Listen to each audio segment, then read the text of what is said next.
let's start with the architect. I'd like to invite our very own Roochay Shukla, Head of Creative Marketing for Believe in India and South Asia. He is behind some of the biggest viral hits, including Ishq Hai from Mismatch, no big deal. He's worked with global names like Dua Lipa and Love, and trust us, if there is a campaign that made you double tap or add to queue, Roochay was probably in the room. Roochay, welcome. Next up, we have Taaruk Raina. You know the name, you stream the songs, Kho Gaye, Narazi, Do Din Ke Baad. His voice lives in your playlist and probably your feelings. A singer-songwriter with a knack for emotional storytelling and fan connection. Taaruk has proved that marketing does not always need a megaphone, sometimes it just needs a moment. Welcome, Taaruk. Next up is Prachee Mashru, founder of This, a PR and creative consultancy that's been repping some of the most exciting homegrown talent.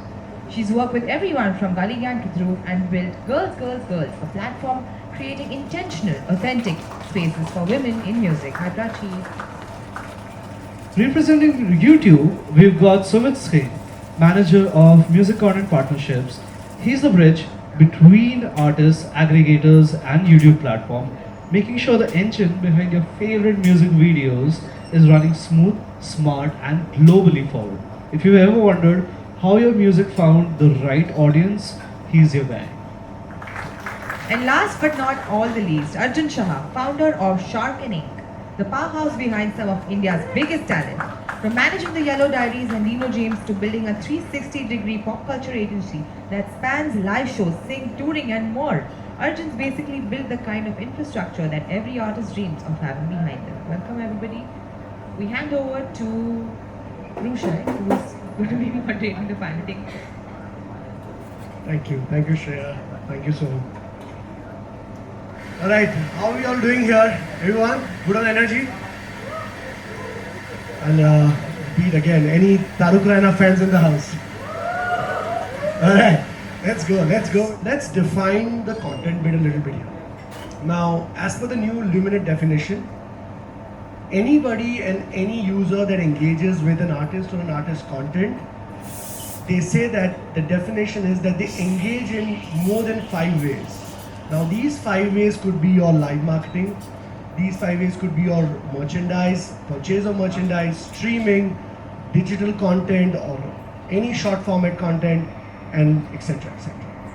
But what's interesting here is, if you look at the last report of Goldman Sachs, which is the Music in the Air report, this economy, or rather the superfan economy, is close to $4.3 billion economy opportunity for the fans, which is close to your 33,000 crores in a worldwide kind of a scenario. What that means is 20% of streamers, largely paid streamers, which is what India is fighting for right now, so please pay for your music, but 20% of any artist streamers are largely super fans that will engage with your content or purchase your content or stream your content twice as much as what a normal fan would do. And those are your guys to really look after. Which opens me to right now here in a very, very plain blank canvas here. And let's start off with Arjun here right now, who's been day in and out working with artists. Content is something that probably you are being questioned every day, or rather you are like adapting it here. How are you doing it in-house and what's happening there in terms of what are the various kinds of content that you're really guiding your artists with? First thing is that content today isn't a byproduct of artistry anymore. It is extremely important. I think it's the bridge between an artist and their audience. When you say types of content, there are different types. One is in terms of form. There's long form, there's short form, there's mid form content. Long form is where essentially you'll see more of podcasts, streams, talk shows. We don't really do much of long form content except maybe season tour diaries for an artist. Short form is where I feel more hooky content is working these days. If you explore short form, even apps like an Instagram have recently, for example, launched an insight where you can see retention time beyond 3 seconds. a lot of people are driven towards creating content with that 3 second retention time because that's where you can truly grasp the fan. But I personally believe there's a lot of scope in mid-form content, that 2 to 7, 8 minute space on platforms primarily like a YouTube, where you can build a stronger connection with the audience, more personality comes out through the form of song breakdowns. It could be studio diaries, it can be a weekend recap, etc. There's a lot more that can be done there, and a lot more personality that can come out, and a lot more fan affinity that comes from the kind of content that you put there. Personally, I feel as an overarching sort of not rule, but my overarching principle is that 3 types of content work. I call them the 3 E's: educational, emotional, or entertaining. And this is what I have seen largely working in our sort of in our circle. Love that. Talking like a true business manager here. So I love it. We're gonna dive a little more deeper into the 3 E's. Prachee, similarly for you, right? All of these artists are coming to you and looking for guidance in terms of what are the avenues available when it comes to content. So I'm not really diving deep into the kind of content here in a way, but what is it that you would really, kind of guide as a step one for anybody coming there, because every personality and every identity is very different for the artist. I think beyond your own channels and looking at who else is making content that resonates with you, that your audience might connect with, I think that's a big avenue that artists usually miss. So whenever we think of content creation, or whenever you have something coming out, you're more focused on how do I drive it on my channel to my existing audience. So the step one is to look for people beyond your channel, like beyond whatever you have available, and if there's other, I don't know, IPs, platforms, smaller creators that you think their audience is who you want to like transform to your song, then you kind of have to look into those. I think that's my step one, always like expand beyond what your channel's already are. Is that something that is become a normal hygiene now? Because it all depends on the artist as well. Is that something that they have to do it in today's time, or probably there are other ways which opens up avenues for them? It really depends on what your audience likes. So it's like if you're an artist that's sort of like mysterious and you like one drop and one music video, and that's what your audience is waiting for, like you've built like hype, and then there's one thing that only exists on your platform, then you have to kind of have, like, there is hygiene to it. There is like, then you have to get other people to talk about the content you've made. But there is, I would say, like, it's standard practice that you have something on your channel now and you should have other people hyping it up in different ways on their channels. Okay, sweet. So talking about channels here, Sumit, I'm gonna bring you here. Little bit of YouTube, which probably we should all know, and probably we all know. The current numbers, and please point me out if I'm wrong, and you can spill over your numbers as well if you're allowed to. We are sitting at 550 million active users in India, just on YouTube. And it is still the #1 market for YouTube in a way where Shorts was one of the first kind of start rolling in the country. TikTok got banned in 2021, and then Reels and Shorts happened instantly, right? So ever since then, we are seeing how the numbers have started shooting up for short format. How Arjun was also saying that there's a lot of short format coming in rather than long format. How are you seeing these in terms of the music-related artists in a way? Like, is there a good balance that you're seeing on the numbers and consumption, or is it across a wide umbrella of entertainment? I would approach this in a certain different way. India has always been a video first market. Indians love watching videos. Indians love watching music with videos. So for us, music video has always been the focus area. Always. Shorts for us is a way for you to find that one music video that you like and with which you would want to come back to again and again. So in India, with the advent of cheaper internet and everything, we have now moved into the regional languages, in the local languages. So what YouTube is seeing is what we used to see on the urban front or on the global front. That is the exact same thing is now happening in various languages that are there. So in that sense, we still believe that music videos are something that people are preferring. On another note, there is something on connected TV that has happened in the US. YouTube has become the number one connected TV platform over there. So why is that? Because people are now watching high quality videos on TV. TV has always been their go-to platform. Central TV, the connected TVs, the TVs in the halls always have the best speakers in the house. So when somebody wants to stream music, they would always want to stream it on their best speaker. That is where connected TV comes in. And we believe that music videos are here to stay. Shorts and the other formats will only help you make people discover these assets that you already have.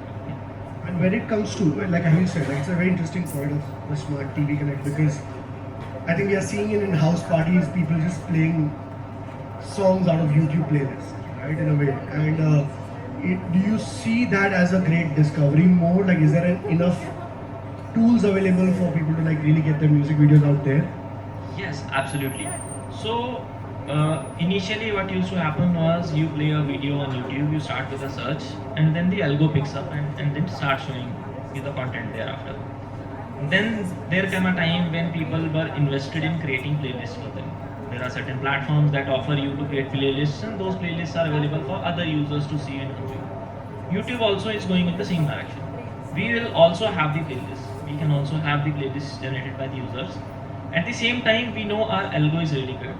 So with this algo, if you are into listening to music, I would rather have you listen to more music than for you to explore other kind of content on my platform. Because as of now, we are a mature platform. We know that what the person is coming onto my platform for. So if you are there listening to a music, then my algo will improvise and will show you the music that you would have actually wanted to listen to. Secondly, we are also taking cues from the playlists that you guys are creating, the artist is creating. If we know that these playlists are something that the users are actually liking, then the algo from next time will start recommending that playlist itself than the song. So that way, I think we are really into how faster the music discovery is and how efficient the process is. Alright, we're gonna we're gonna dive a little more into that tools as well. Okay, Taaruk. I love putting him in the spotlight again in this, but he's wearing an interesting hat of him being an actor. Any Anmol from Mismatch fans here as well? People have watched? Awesome. So, first of all, how many budding artists sitting here? If you can raise your hand. Alright, that is a good half of that. Any managers here? Marketing managers, artist managers? Interesting. Alright. So, Taaruk, how are you really juggling between these two personalities? Because we are here for your music, but we are also here for your acting. And obviously, when you sing and act, in that it becomes all the more special. How is your content game plan for that? I'm actually, to be very honest, I'm just trying really hard. I don't know how I'm managing, but I am trying really hard. In terms of a content game plan, I guess there's two sides to it. When I'm acting, I basically have a blueprint of what I need to do. You know, you're set in a certain situation where you have a very defined objective where you have to promote, let's say, this show or this film or this entity, and you work towards that. And everything is kind of associated as a kind of collective vision. When it comes to music, it's different for me because that's the only time where I'm myself instead of representing a character or a film or a production house or a whatever I have to represent at the time. So I mean it varies vastly from what I say there and what I say here. The music bit is a lot more personal because if the creative stuff and everything we're making is coming from me, then it's a lot more responsibility as just as an artist for me rather than representing somebody else's work. I mean, a film or a show is 300 people working together. This is about 2 or 3. So that it just becomes very different in terms of a content plan. It differs. I mean, there you're given a content plan. Of course, you can do your you can do your own stuff and you can help it out. But when it comes to music, then you kind of deep dive into what it means to you, what you want to say, what you truly want to convey, what story you want to truly tell. So yeah, I guess that's how the content differs and that's how I base it.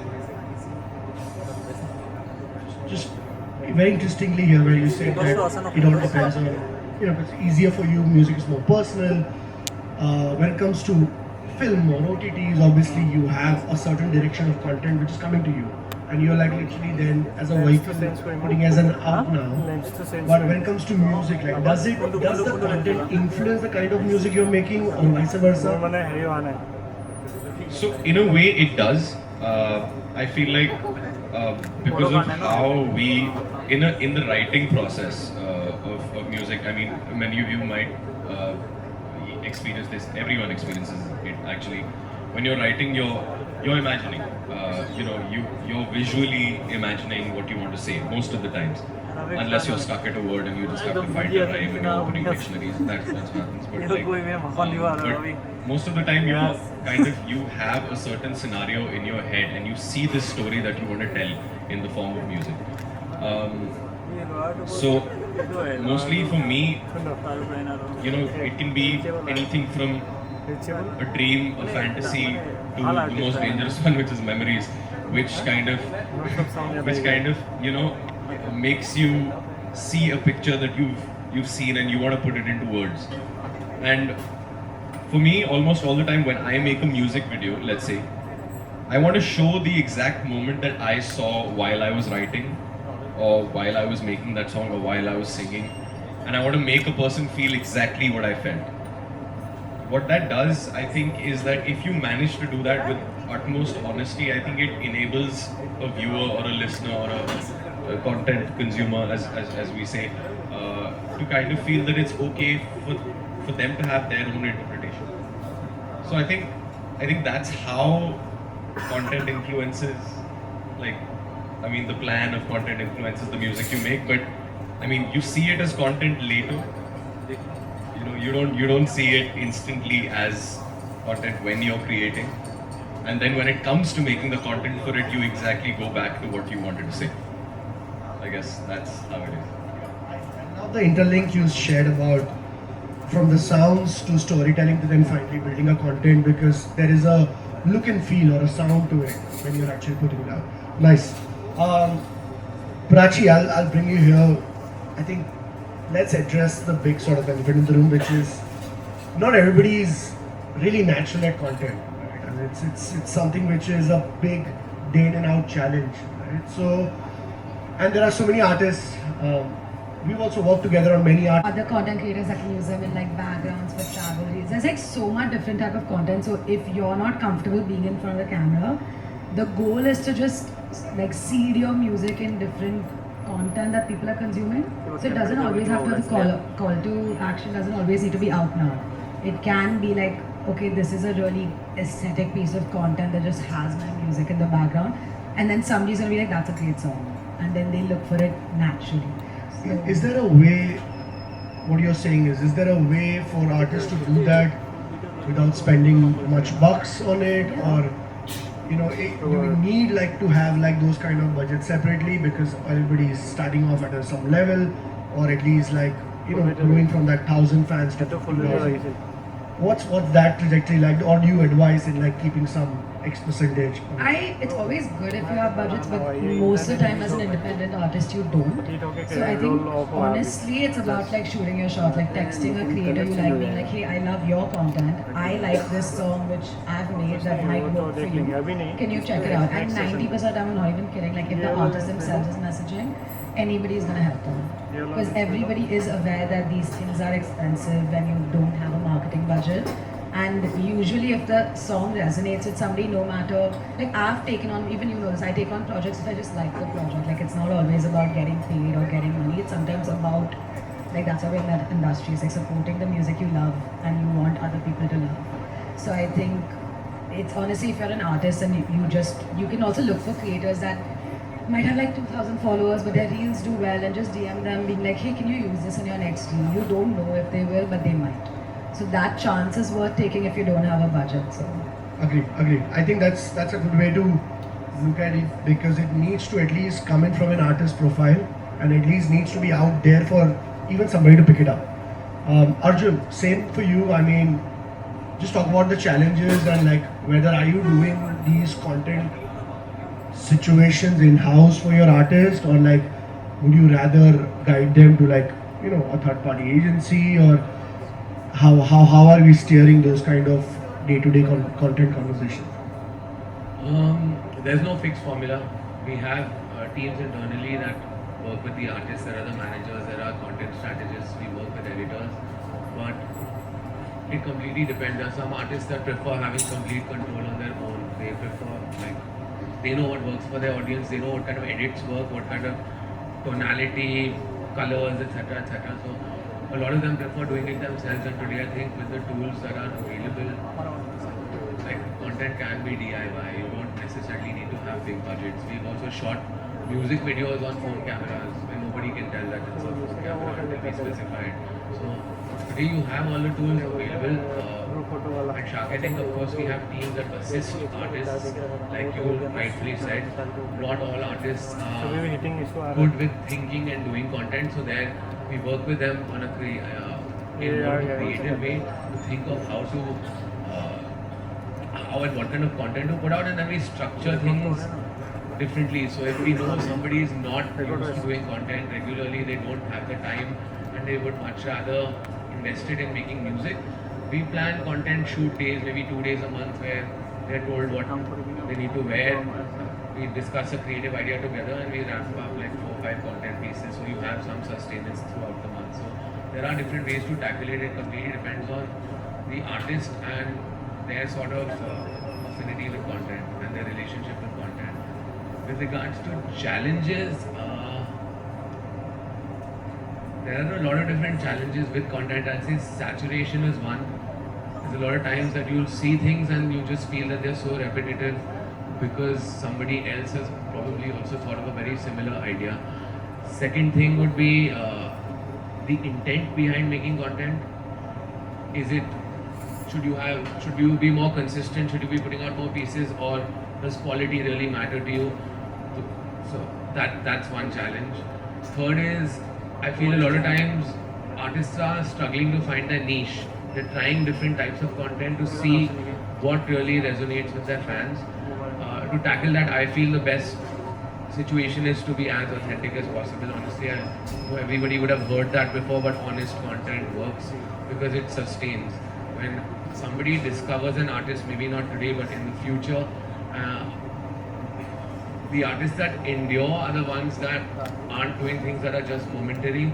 And when somebody really finds that artist profile and digs deeper into that world, and they want to explore that world more, that's when all the content that you've created throughout sort of helps someone connect with your personality and going beyond just your music. So these are 3 key challenges. I'm sure there's more that everybody here can talk about, but these are the 3 that we face more often than not. No, fully relatable. I think you really touched upon all of those 3. I would add one more to what you said, and I think that is the biggest according to me, is attention span. In the current sort of content format, and we are literally monitoring every day. There's a recent report which is very interesting. It said like the Gen Z attention span is less, but I think in their defense, so is ours and so is our parents. If you think about it, with the whole digital media booming right now, there's only so much to capture. The flip side and the advantage of that lesser attention span is they don't care about whether what that music is coming from the age of. And what that means is, if something gets clicked right now from the 70s, 80s, there's the whole Pretty Lady that's now coming up, which is everybody listening to, and that song is like dated back into 80s. But the life of the song has got so much more, irrespective of what the sounds are about. And I think that's my next question now for... Sorry, one more thing I want to yes. add here. Another challenge that we face is that everyone's always trying to game the algorithm. The algos are always changing on the platforms, and everybody is always thinking how is it, what is it that the algorithm is going to do, how is it going to work for me. So that is something that there's a lot of chatter about when we have conversations about content. Exactly why I wanted to bring Sumit in, because he's literally controlling the algorithm right now. And my literal question was, how can I get my music video in trending? The nation wants to know. Please, if I can have my music video in trending, and what is the formula for it? You need to spill the bean here. So, first of all, when you talk about algorithm, YouTube says that it is not algorithm, it is audience. That is the, so what we are trying to do is we are basically trying to map the audience behavior onto our app. You should not get something which you don't want to see on the app. So whatever the algo is doing is something that the audience is telling it to do. Because we have around 2 billion monthly users that are coming onto the platform. So we see what they are doing, which video are they watching, what content are they watching, what content do they want to watch next, what is their affinity and this and that. Having said that, yes, there is the audience impact that is there. There is something that the audience have been doing for past several years. What we can do is we can at least meet the hygiene that is there on the platform.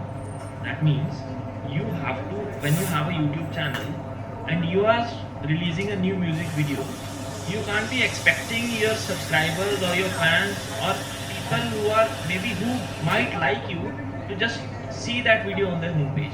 Because there is no shortage of content on the platform. There are many people who are doing this. There are many videos that are coming every day. So how do I see your video on my platform? So for that you have to think as an audience. What do you see on your YouTube app when you open that app? You might see the videos from the creators that you have been interacting with recently. You might see something that you must have typed somewhere somehow on the app. That means you interacted with those particular people, you interacted with those particular genres, and that is why these videos are now featuring onto your feed. Now for you to make that happen for your video, you have to start giving these people avenues to interact back with you. For that, what you need to do is you need to be continuously posting onto the app. You have to use various features on the app. There is one thing that I keep telling people is there is something called as community post on the app. Now you might see that it is just another way of posting my own video onto the app. But the advantage here is that on the YouTube homepage you will see there is a particular section for community posts. Otherwise, it's all just number of videos that are there. You don't know how do I rank among those videos, but you can rank among those community posts if you are actually regular to that particular thing. So my advice will always be make use of all the features that are coming into the platform. Whether these are community posts, whether you are creating shorts. Now even in shorts, I categorize that particular format in 3 different tiers. There is tier 3, I'll start from the bottom, that is you got snippets from the already produced content that is there. Now you're putting in small 5, 10, 15 seconds of your content, of your good produced content onto the platform, saying that it is my short, and you are hoping that somebody might like this part and they click onto the full music video. The second thing is, while you are creating that produced music video, somebody was taking a BTS video of you. That is the second tier, that you are giving up something more to the audience with that particular video. That is 2. And the tier 1 for me is user generated video. Somebody else is using your music video, your content, your melody, and they are creating something. So you have to figure out what is it that the audience might like. Then again you come back to yourself. What is it that you like consuming the most on the app? For me, I think whether I go onto the YouTube shorts or whether I go onto the Instagram reels, most of the times I might prefer the UGC content that is there. But at the same time, I cannot ignore the produced content because that is very informative, that is very structured. So how do you do that? So your channel should not be just posting the produced content, because then it reeks repetitiveness. I'm seeing the same thing in the video, I'm seeing the same thing in the shorts. What's the difference for me? So it has to be a mix of all these things. Then again, you want something to be trending. That means you want something to come into the purview of your users. Why would that happen? When the algo knows that the users are coming back to this person again and again, so whatsoever this person is posting might be important for those people. Now how do you bring them back to your channel? When you make your channel good enough for that person to come to. That means when somebody lands onto your channel, they might see an ecosystem which is now talking about what is happening in your life or in your musical life. That means maybe if you have a new launch coming in after 2 weeks, your channel should talk about that launch. You have to connect your audiences to the journey. The video page should not be your only page where you are talking to your audience. Your channel is another page, the community posts are another page. So that way I think trending on YouTube is not just one single formula. It is just at the end of the day algorithm, but you can do your part by keeping the basic hygiene checks that are there. I think very nicely laid out. You really broke down the three kinds of tiers, how you said about the short format of shorts. Number one being the snippets, which is the usual hygiene. Number two being something that brings out your personality and something that showcases why you're doing what you're doing in music.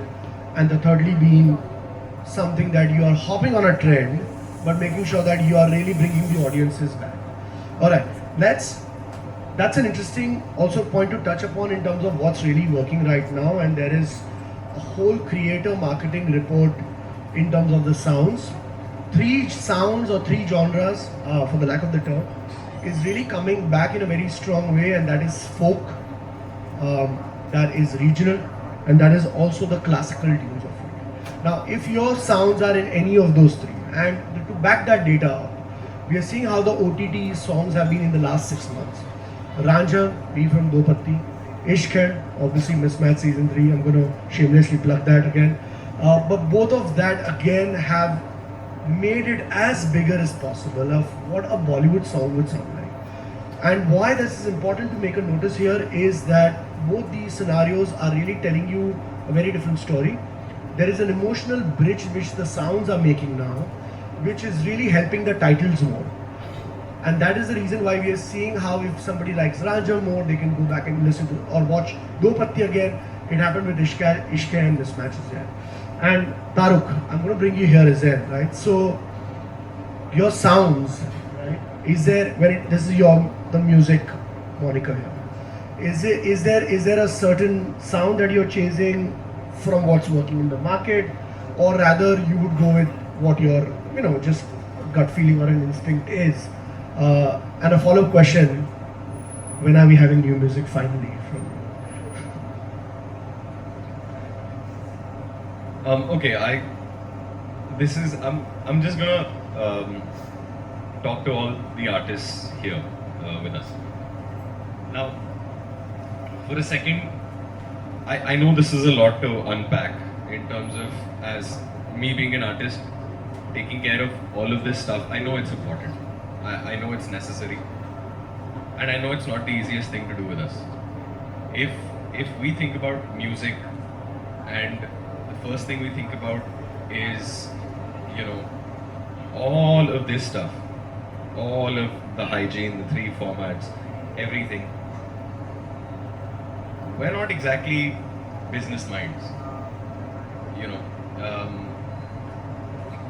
It takes some time to understand how the world works in terms of actually marketing your music, at least for us. That's why we have people who are a lot smarter about this sitting with us to help us out. That's what keeps us employed.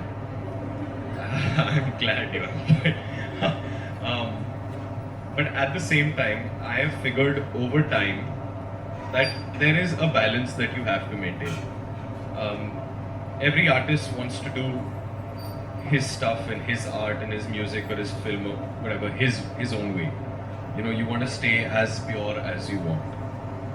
Now, the other thing is that you might not have the reach, you just said about how there are different ways to kind of put your content across, whether it's secondary pages or just collaborating with others, or just shamelessly asking people to promote it, which is one thing that I do the most, to be honest, because I just feel like I've got no shame left. So I just ask. If they do it, great. If they don't do it, that's also fine. But I feel like there is a balance to kind of gauging a market and doing your own thing. Personally, I think I have a music career because of a song trending. That's how it started. So I know how important it is. However, I think it's important to get to that point after you're done with your creative process. Because as a musician, if I start thinking about all of the content and how it's going to be made, and then I base my music on that, I might lose my vision somewhere. And that's what we're all scared of, right? I mean, to be honest, that's why we're all here, to kind of know कि कैसे होता है भाई, बता ही दो ना. Okay, exactly. And trust me, I'm one of those people who want to know this themselves. So I've actually started seeing what's kind of working in the market, and I've seen what part of that interests me, because there's so much, like you said, there's so many forms of content, and there's so much music coming out every day. I mean, yesterday Arjun told me something like there's 170,000 songs coming out in a day. We're not the only ones who are trying to do this. You know, that's the thing is, in those 170,000 songs, there has to be a section which interests you. It's not all going to be like, this is not my thing. Something is going to be your thing, and it's going to be in that thing where it's going to be someone else's thing too. So I think to pick that up, you know, experiment with it, see where it takes you. If it gets you visibility, sure, please explore it. And alongside, do your own thing, explore your own vision. I think that is now somewhere that I've landed up kind of personally, you know, finding a way to balance that. What was the rest of your question? I have digressed. No. New music. So last week at a gig, Taaruk performed 7 unreleased songs, just to give you a pipeline of what's coming. Every time, right, there is a trending song, but you know, there's a trending song because something that he has done visually at the OTT of films is back. And then you also did a really cool show here, which was, I think, your debut show, which was packed completely. A Taaruk Raina live show was packed completely antisocial, and I would strongly suggest anybody who's really missed it to check it out again. But by new music. Honestly, new music is coming. It's been made, so that's the thing. I performed at the Bangalore show, like Arjun was saying, we performed 7 unreleased songs. They're all coming, hopefully soon. I'm just waiting to plan content around them. But yeah, I genuinely feel that, you know, if as artists we can find a balance rather than, you know, picking one way or the other, I think that is the way to go. You know, in terms of just generally talking about your music, and I truly believe that, especially short form content or long form content or just social media in general, it is the easiest and most budget friendly way to reach people today. There is no other way where you can reach millions of people from the comfort of your home. Imagine not having social media and having to advertise your song on a television.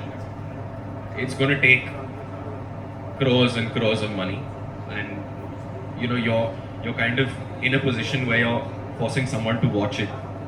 Here you pick.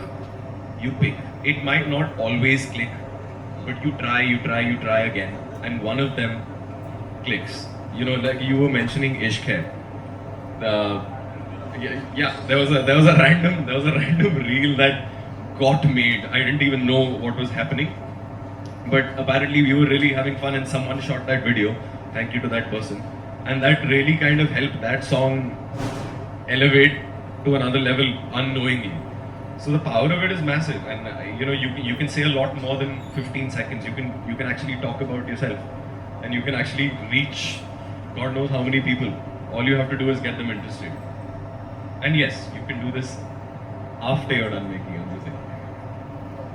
So yeah, I just feel like just the amount of insight I've got today, especially like from the YouTube thing, I actually really didn't I wasn't paying attention to the community posts ever, like as an artist personally.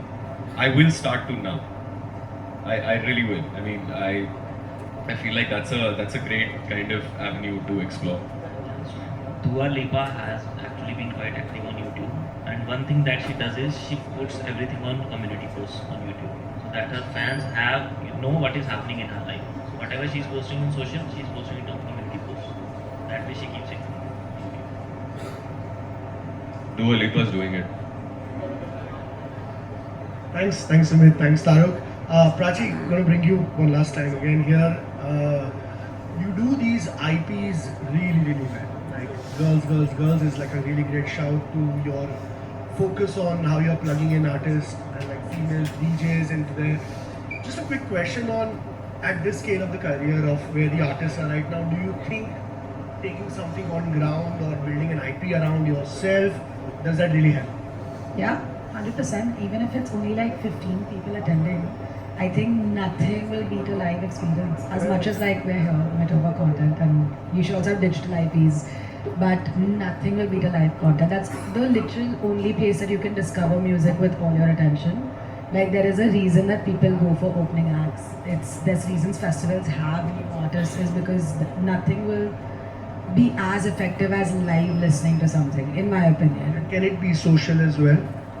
As a social IP? Do you think if Yeah, I think like if you have an IP as an artist, even if your music is not specifically very live friendly, but you're curating something, you're like, okay, these are people that sort of like resonate with my music. Like let's say for example, like a Dhanji as like an opening act that's very close to what he's like.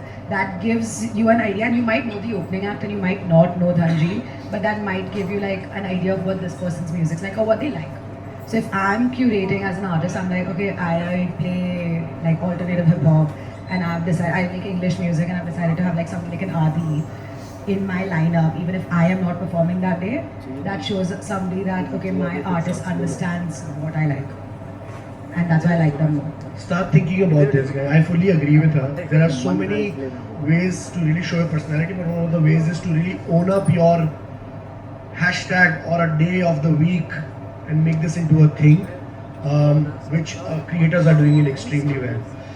One last question and then we'll open the floor here. Largely I just want to open it for like Sumit, Arjun and probably Taaruk as well. Talking about content, we cannot not talk about AI in today's world at the advent of AI. Recent stats suggest there's a DSP called Deezer, it probably everybody knows here, largely dominating Europe and is like a big competition to Spotify. 20,000 uploads are happening a day ever since April. And what's scary is that in January itself there was 10,000. So you can see how it's doubling now. But what's more concerning is, out of those, when they tried to look into those things, 70% were all fraudulent streams. Or they were largely for like farming purposes. Farming as in stream farming. And that's exactly what's happening is that probably if it's AI, it's not necessarily a good music, but it could be also to enhance your streams, and that's a big tackle for especially platforms like YouTube. I don't even know how many are getting it in a day like that. Is how do you tackle such situations even for the artist, right? Like Arjun, somebody comes in, your artist tells you that I want to use AI in my creation process, but you don't know the future of it. So yeah, from one-on-one, we'll go with Sumit here first, whether from a platform perspective. So we believe that AI initially, so AI because it's just the beginning. So this is something that can actually help the creators. So with our tools that are available currently, recently we had VO3 launch, which is a video making tool. So you can put some text and it generates a video for you. There is something that we are experimenting with in terms of audio as well. You can create songs, but then there is IPs and everything that comes in for this. So with AI, we believe that it will help people. As far as the concern is that if people might use it for wrong purposes or they might do stream farming and all that. So I think the algo is smart enough to know what is happening with these things. So that way I think YouTube is because at the end of the day AI is coming from us. So we have the biggest engine, we have the good algo. So at the end of the day we can figure out what these things are. You can see labels on certain platforms, we are already seeing labels that this is generated by AI. So that way I think the algo knows how to tag these things. But the more focus should be given to the tools that are available now, because as we talked about the cost of creating a video, the cost of taking your product to people, we also started with how Indians love watching videos. So yes, cost was some constraint for you, but now AI is bridging that gap. You can create a video without much money in that sense. So these tools they're coming in, and I would suggest that if you are into, if you are an artist, if you want to create something and there is a budget constraint, try exploring these tools for a while. need not be creating a full-fledged video with these tools. You can start with some artwork and put some images to it, some small snippets, maybe create for shorts, that is 15-20 seconds. But start exploring, because eventually these things will become mainstream, like social media has become now. So that way, I think we should look at AI as an enabler than anything else. All that enabler, assistant, using it at your disposal to show your power. Right? Arjun, any challenges that I don't think any of our artists are really using AI to create music. At least it's not a conversation that we've had. But again, like Sumit said, it is being used more to assist as a tool, maybe in content. When it comes to content, not to replace but to enhance what you want to do, and that just makes things a little more efficient. So I mean, we haven't dived too deep into using AI beyond basic tools, but I think as long as you use it ethically and responsibly, you're good. Okay, and Taaruk, lastly, from just a creation for, like. I mean, it's kind of like a Spider-Man conversation, isn't it? Like, with great power comes great responsibility. But I honestly feel that, see, it's a wave that we can't really ignore. I feel like we've got to embrace the fact that it's going to happen. It's going to help us. Every now and then, there's going to be some dude, some girl who's going to do something else with it. But I feel like it's going to be a large part of how we create music, in the sense of, like Arjun said, assistance. I see in the near future, what I think will happen is that we're going to get a lot of, let's say, VSTs in our doors that are powered by AI. Maybe they just quantize something for us before we even know it. Maybe we don't have to like sit and game match everything on the whole planet just to make it cut across through a track. Maybe AI mastering can just be a thing that you don't have to do. Like, so I think all of this, I mean, if it's not already happened, I don't know, but I think this stuff will happen, and I think it will help us. It will make us kind of be more efficient in terms of just putting out music a lot faster. I'm pretty sure there are AI engines for everything now. Whether it's even maybe there's a a survey you run through that kind of tells you how your product would do in a certain algorithm. You have that experimental posting thing, where it doesn't go to your audience, but you can still check. Maybe there's like a more refined version of that comes out, and especially with music creation, I definitely think that it can help you ideate for sure.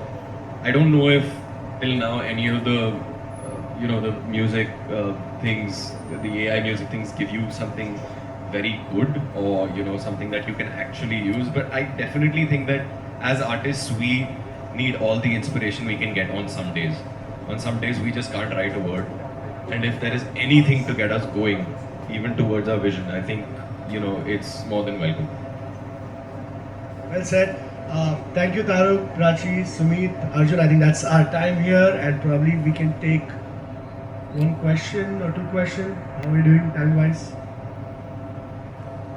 We have 5 minutes? Okay. Yeah. First of all, thank you so much, Roochay. You have been a great host. I think you covered a lot of questions for us. And also to the panel, you guys answered a lot of things. My name is Karthikeya. I'm a singer-songwriter, started my journey last year. My question would probably come across as a very simple, basic question for somebody having like a following of 1,000, 2,000, followers on Instagram. Usually people like us, me specifically, have the same people as followers on different platforms.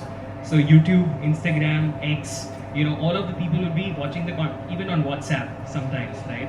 So my question is, and this can be answered as, when we post content, should we post it everywhere at the same time? I'm not asking specifically about what time should I post it, because a lot of times it can get annoying for the same people watching the same content on different platforms, specifically for people who are less popular. like that and have the same kind of followers across platforms? That's my question. Thanks, Karthik. You want to take probably YouTube? Yeah. So this is a particular case where you say that the audience are similar across platform because that is a very small base. But if you have a larger base, it does not matter. Secondly, even with a smaller base, I don't think it should matter because if you are thinking that this content is exposed only to my subscribers, then even if you post it the next day, they might have seen it on one platform and then they'll see it again on the next platform. So you don't have to think about only these people are seeing my content. If you're consistent with what you are creating, I think the algo on either of the platforms, they'll pick it up and they'll basically show it to another set of audiences. That is what the impressions are. So impressions are always higher than the number of subs or anything that you have. It means that it is being exposed to other people on the platform. So the timings I think don't matter unless you think that it is only being featured to your subscribers. Then again it won't matter because one day or the next day the same content will be visible to these people. Yeah, Just- Prachee?